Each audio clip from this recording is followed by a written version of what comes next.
Ayo kawan kita kembangkan diri, profesi dosen dan ahli yang mandiri. Tingkatkan tridharma perguruan tinggi untuk membangun bangsa dan negara, agar jaya di buana raya. Abdi adalah perjuangan, abdi adalah jiwa kita, abdi hebat adalah nafas kita, abdi bahu-membahu saling membantu, menjadi satu Indonesia maju. Abdi adalah perjuangan, abdi adalah jiwa kita, abdi hebat adalah nafas kita, abdi bahu-membahu saling membantu, menjadi satu Indonesia maju. Menjadi satu Indonesia maju.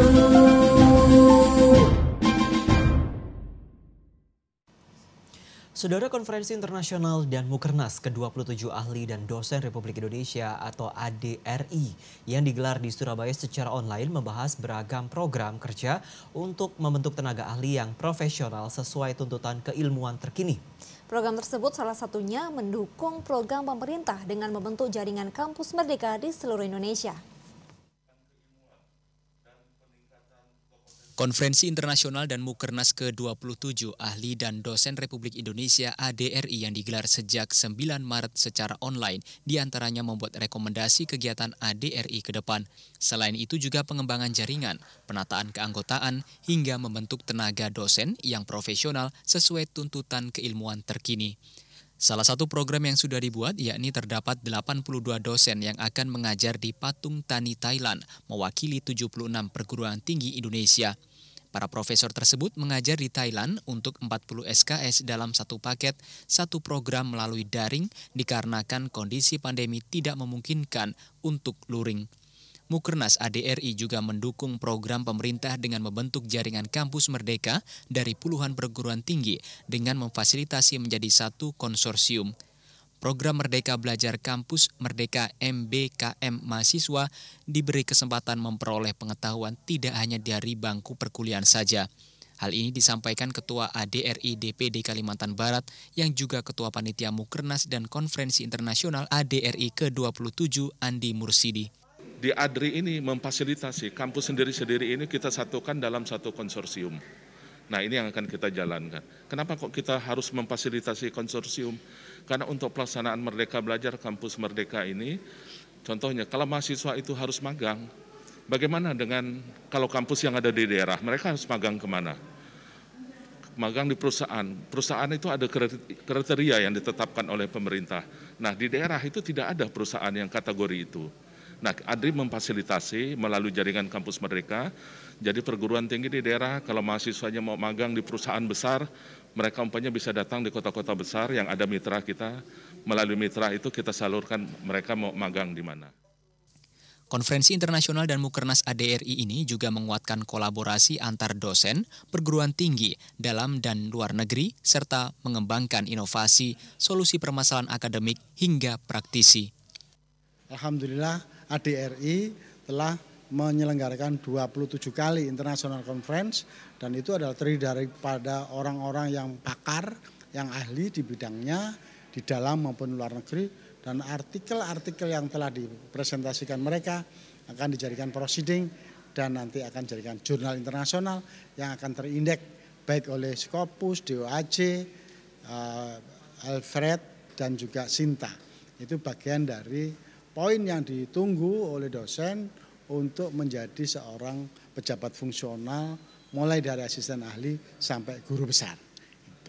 Sementara yang terakhir adalah dalam kondisi sekarang ini di mana epidemi seperti ini, kita juga memberikan kesempatan untuk pengabdian masyarakat dalam bentuk KKN dan lain sebagainya, dan itu masuk di dalam program Pak Menteri yang disebut dengan Kampus Merdeka.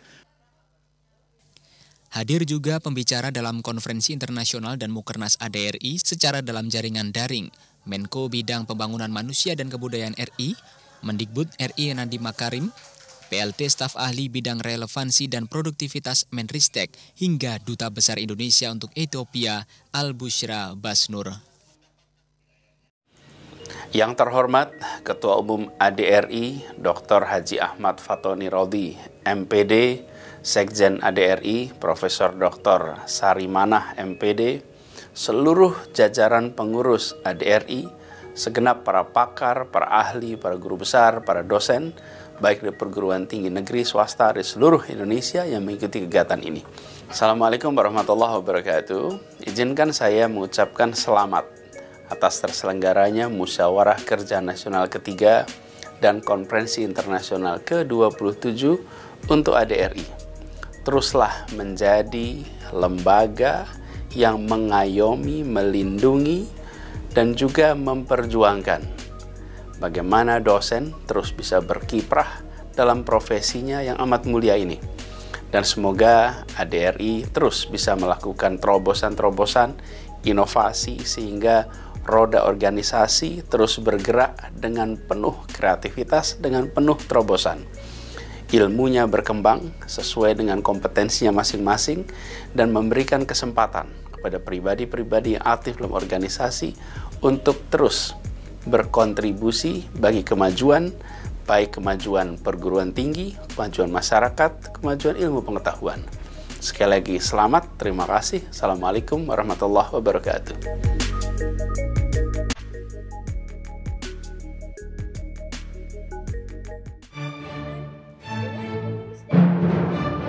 Dan dosen Republik Indonesia Aceh masa bakti 2020-2024. Dewan Pengurus Pusat menimbang dan seterusnya, mengingat dan seterusnya, memperhatikan dan seterusnya, memutuskan, menetapkan.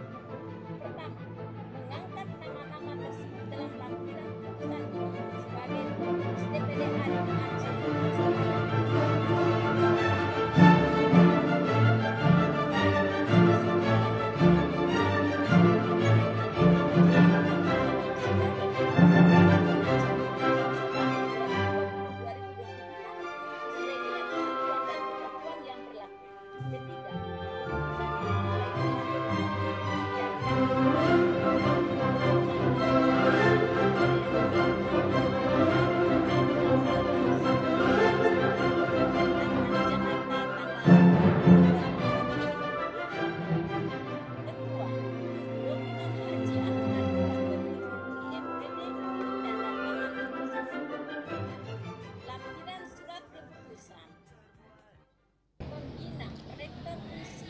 Musim akreditasi dan hasil akreditasi itu memberikan momok bagi rektor perguruan tinggi, karena hasil akreditasi B itu baru bisa memberikan kesempatan bagi lulusannya untuk bisa bekerja di dunia usaha, dunia industri, PNS, termasuk di dalamnya adalah TNI Polri.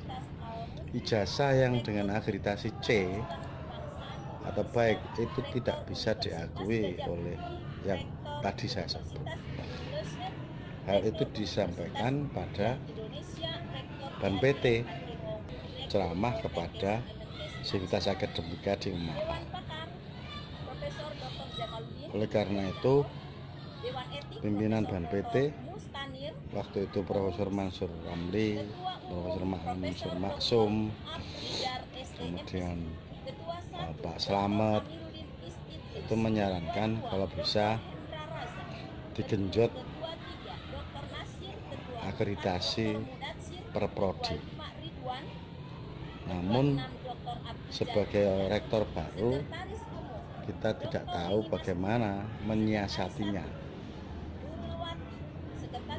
Maka kita melakukan pendalaman teknis, apa saja borang-borang yang harus diisi, kemudian bukti fisik apa saja yang harus dilampirkan sebagai kumpulan borang-borang tersebut. Untuk itu Unmaha membuat acara yang namanya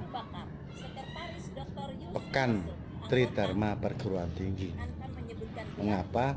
Ternyata dari hasil analisis 32 tugas dosen itu merupakan 60% keberhasilan akreditasi. Sementara dosen itu diperlakukan sebagai pelaksana saja, bukan yang inisiatif, bukan yang mempunyai sebagai subjek. Dari pemikiran itulah dalam pekan seminar, pekan workshop Tridharma Perguruan Tinggi yang dihadiri oleh para rektor, termasuk dihadiri oleh Rois Am PBNU, Yai Ma'ruf Amin, Dirjen TK, Dirjen SDM, Direktur Dosen dan Direktur Pembinaan Karir dan Karir Dosen dan Kompetensi, Direktur Kemahasiswaan, Direktur Guru, Direktur Penjaminan Mutu, kemudian dari Ban PT ada 19 eselon 1, kemudian dan eselon 2 yang mengarahkan kita bahwa kita sadar kinerja dosen itu menjadi tumpuhan, backbone atau tulang punggung dari akreditasi. Menyikapi hal tersebut, maka para pimpinan perguruan tinggi waktu itu, dan itu semuanya ada dokumennya, bisa dilihat di YouTube, itu ingin mengambil kesimpulan dan merekomendasi sebaiknya kita bagaimana mengangkat kinerja dosen, karena 65% itu menentukan akreditasi. Hebatnya rektor, hebatnya dekan, tetapi ketika ditanya mana bukti fisik, misalkan membuat kerjasama, mana bukti fisik kerjasamanya, ada MOU-nya, tapi kegiatannya mana? Nggak mungkin dekan melaksanakan, nggak mungkin rektor melaksanakan. Pelaksananya siapa? Ya dosen dengan mahasiswa. Ketika ditanya, oh organisasi profesi mana? Pasti akan dijawab tidak punya orang dosen yang punya organisasi profesi. Ketika ada pertanyaan pada Borang 3, ditanya lagi visiting profesor, yaitu kegiatan kunjungan profesor atau dosen ke lembaga lain di luar negeri maupun dalam negeri. Tidak bisa, karena apa? Tidak ada MOU antar dosen maupun antar perguruan tinggi. Ketika ditanya lagi mana kartu anggota profesi atau oh ada dan nilainya, ditanya lagi, Anda sebagai pengurus apa? Mana bukti fisik SK pengurus? Tidak ada selama ini dalam sejarah itu.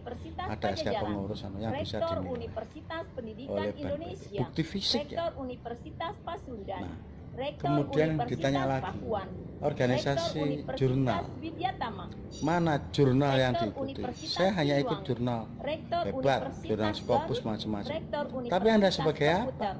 Hanya sebagai penulis, itu pun antrinya bisa 100 tahun. Dan ditanya lagi, apakah Anda mengelola jurnal? Ada jurnal, tapi 10 tahun baru terbit. Karena apa? Cetak. Kita tanya, mana jurnal online? Tidak punya. Kenapa? Kita baru aja itu soal jurnal online itu di kampus. Tanya lagi, apakah pernah ada internasional seminar dalam bentuk mendatangkan minimal 4 narasumber internasional? Mana bisa kita sendiri membuat organisasi sendiri untuk membuat internasional seminar? Ditanya lagi, mana jurnal nasional terakreditasi?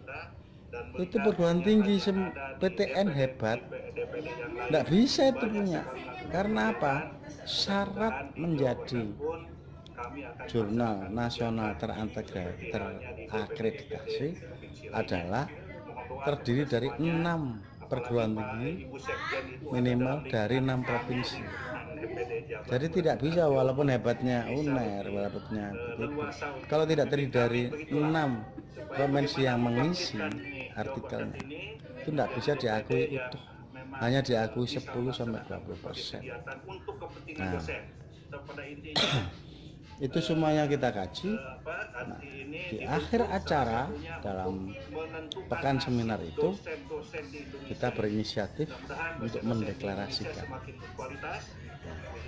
dan dalam hal ini yang bidang SDM dari LPTNU lah yang tengah malam setengah 2 itu melakukan deklarasi, namanya ADRI, tapi saat itu bukan Asosiasi Dosen Republik Indonesia namanya, tetapi namanya ADRI, singkatannya waktu itu adalah Asosiasi Dosen Rumpun Ilmu.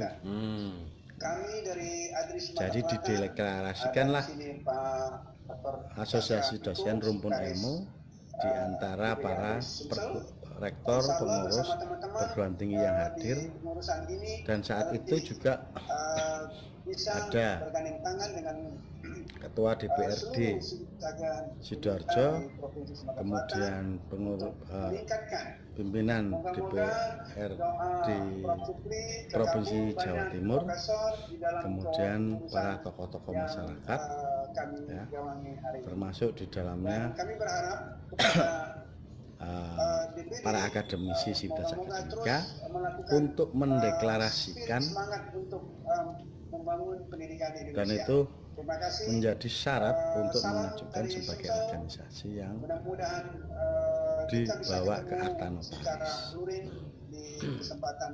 Berikutnya setelah itu kita coba melalui WA yang sangat potensial, powerful, kita sampaikan kita sudah punya. Sementara itu keprihatinan kita, terutama bidang koordinator bidang SDM LPTNU Pak Didi Warik, sebagai mantan rektor Ninus, menyatakan bahwa dosen di lingkungan PTNU memang sudah waktunya untuk dibantu, karena tidak bisa berdiri sendiri untuk mengejar apa yang ada di dalam kisi-kisi di BAN-PT itu. Kinerjanya memang agak sulit tanpa bantuan orang lain. Maka waktu itu draft sudah kita susun, kita konsultasikan para pimpinan, kemudian dibaca oleh Dr. Zamroni sebagai warek kemahasiswaan, kemudian ditandatangani oleh undangan yang hadir dan ada dokumennya.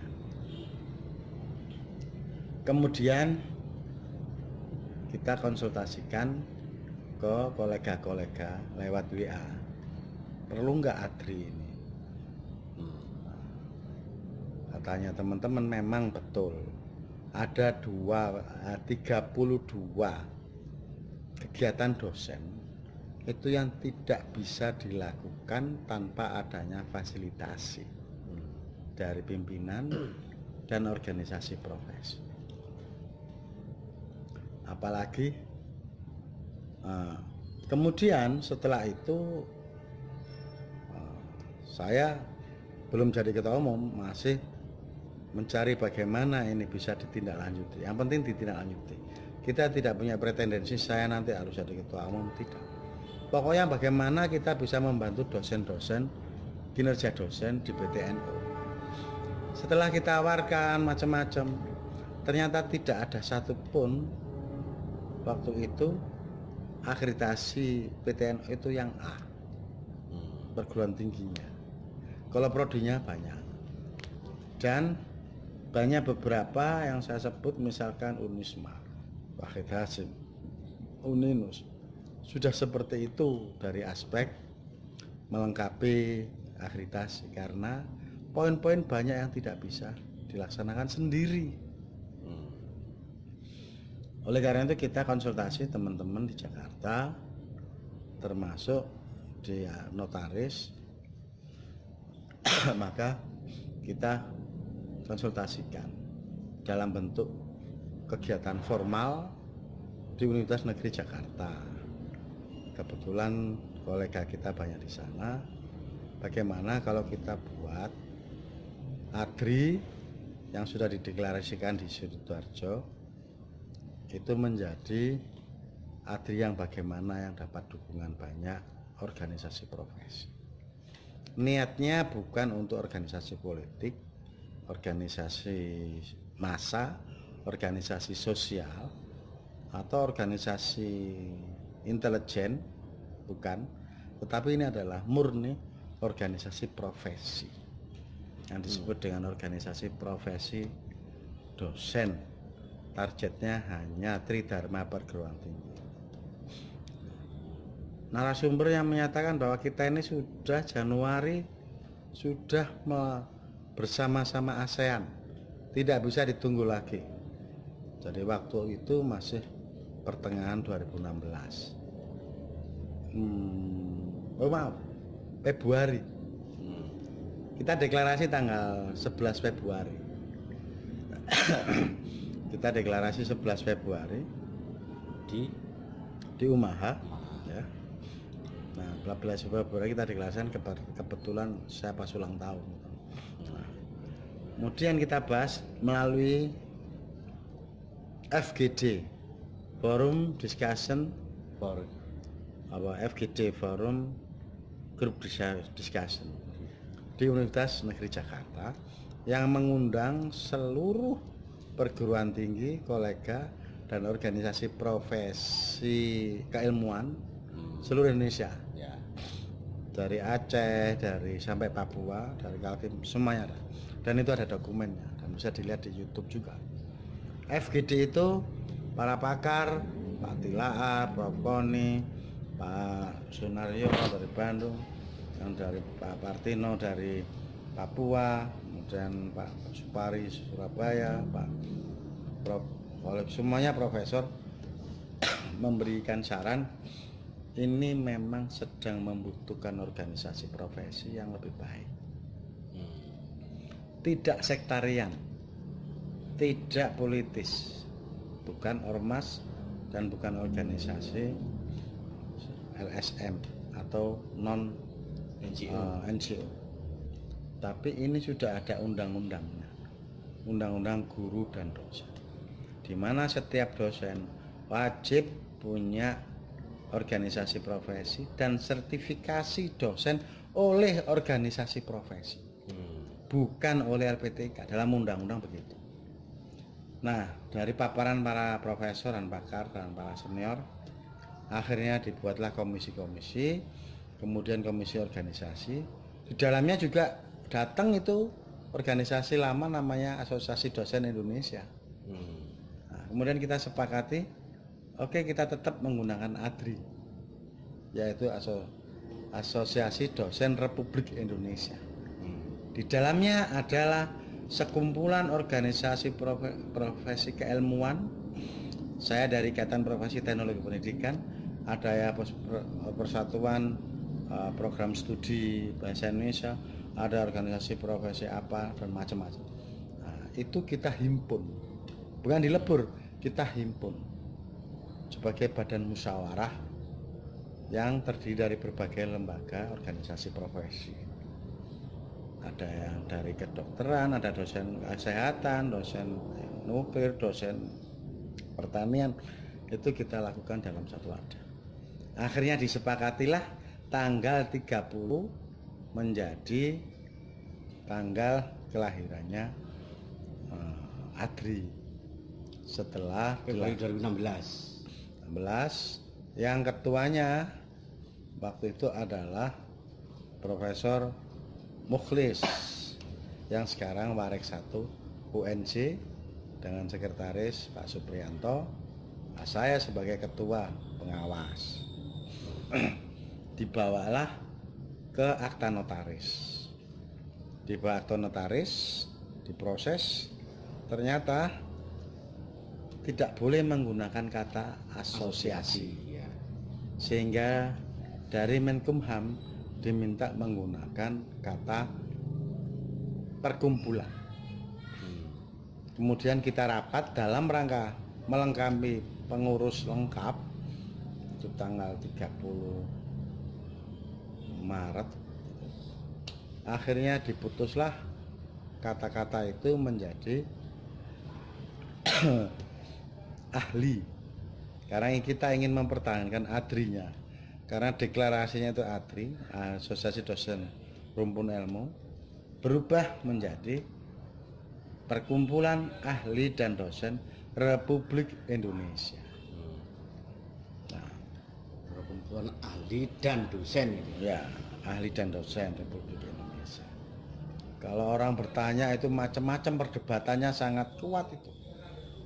Akhirnya rapat formatur diputuskan bahwa saya ingin pengurusnya itu dari Jakarta, tapi ngotot para formatur memilih ketua umumnya adalah Rektor Umaha, karena pertimbangannya macam-macam, termasuk orang yang sudah menguasai substansi undang-undang.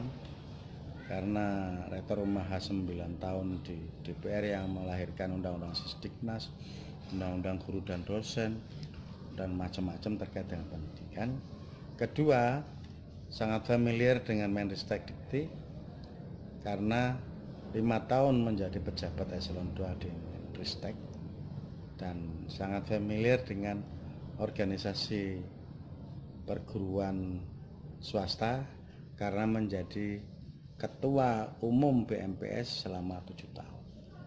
Pertimbangan itulah para formatur memutuskan dibuatlah ADRI dengan Ketua Umum Fatoni Rodi, dan kemudian disusun lengkap dengan divisi-divisinya, nanti bisa kita lihat. Nah, karena perubahan dari pendiri ada 55 seluruh Indonesia, itu akta notaris pertama dengan pengurus pertama, maka itu turunlah akta notaris dengan pengurus yang baru, hasil kesepakatan formatur, dan itu sudah baru di-share ke seluruh Indonesia. Nah, itu latar belakang lahirnya ADRI. Kemudian ketika kita ditanya bentuk organisasinya kayak apa, kemudian ADART-nya kayak apa, strukturnya kayak apa, barulah kita gelagapan yang semula itu organisasi rumpun ilmu harus mengikuti peraturan pemerintah, melengkapi berbagai macam itu dengan kegiatan formalnya, antara lain pelantikan-pelantikan. Sehingga ini teman-teman yang tidak mungkin mengumpul dalam satu tempat hampir rutin, maka kita putuskan manajemen organisasi ADRI berbasis mobile office, berbasis musyawarah mufakat lewat WA, dan sekarang berkembang Telegram.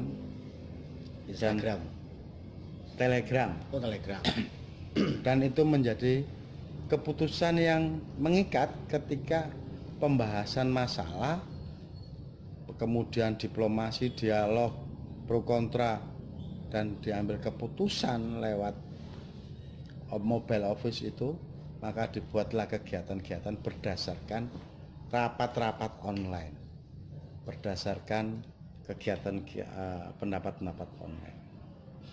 Dengan demikian, alhamdulillah kita sudah dalam hampir 1 tahun ini kita sudah mendapatkan 6 Dewan Pengurus Daerah, yakni pertama pelantikan di DPD Jawa Barat, kemudian yang kedua DPD Bali dan Surabaya yang dilantik bersamaan, dan di situ pertama kali dilakukan International Conference, sehingga setiap pelantikan DPD yang kedua, DPD yang di Surabaya itu juga ada International Conference ADRI yang kedua, kemudian International Conference ADRI yang ketiga di Pontianak, Kalimantan Barat, kemudian pelantikan dan International Conference di Jakarta itu yang keempat, kemudian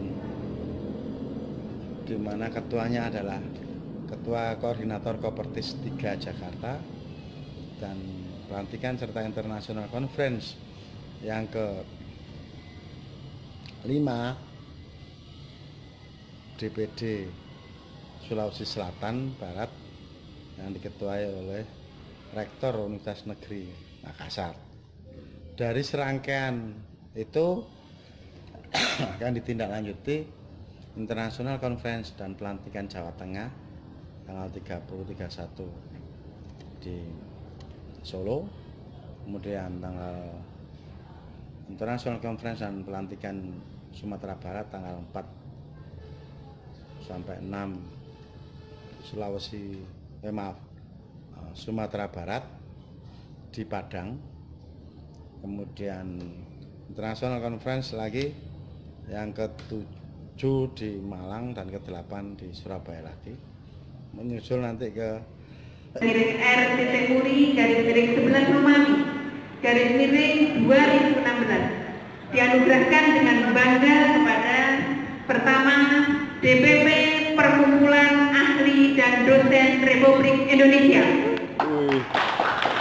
Yang kedua dianugerahkan dengan bangga kepada DPD Perkumpulan Ahli dan Dosen Republik Indonesia Jawa Timur bekerjasama dengan Universitas Dr. Sutomo Surabaya. Atas rekor yang pertama, penandatanganan kerjasama tentang Tridharma Perguruan Tinggi Kebiasaan Kajian Syariah. Assalamualaikum warahmatullahi wabarakatuh. Salam sejahtera bagi kita semua. Om Swastiastu, Namo Buddhaya, salam kebajikan, Rahayu. Yang terhormat Ketua Umum ADRI, Bapak Ahmad Fatoni Rodli. Yang terhormat pengurus pusat, pengurus wilayah, dan anggota ADRI. Yang terhormat para pembicara kunci konferensi internasional ADRI ke-27, serta Ibu Bapak ahli dan dosen partisipan konferensi yang berbahagia. Setelah bersama-sama menghadapi pandemi global yang mengubah cara kita bekerja dan cara peserta didik belajar, kini tiba waktunya untuk kembali bangkit dan pulih secara berangsur-angsur. Sepanjang 1 tahun terakhir kita menyadari bahwa semakin meningkatnya dependensi kita terhadap teknologi dan digitalisasi. Mahasiswa dan dosen melakukan proses belajar mengajar di rumah dan bertemu dalam ruang virtual. Dan seiringnya berjalan waktu, terlepas dari segala kemudahan yang ditawarkan oleh belajar dari rumah, kita menyadari tidak ada yang bisa menggantikan pertemuan tatap muka, dosen dan mahasiswa, diskusi yang hidup di dalam kelas, serta interaksi langsung di antara sesama pengajar dan mahasiswa. Oleh karena itu, segala kemungkinan dan ketidakmungkinan yang telah kita hadapi perlu dijadikan pembelajaran dan landasan untuk membangun hari-hari mendatang yang akan kita hadapi. Ibu dan Bapak yang saya hormati, transformasi sistem pendidikan tinggi Indonesia kami upayakan melalui program Merdeka Belajar Kampus Merdeka.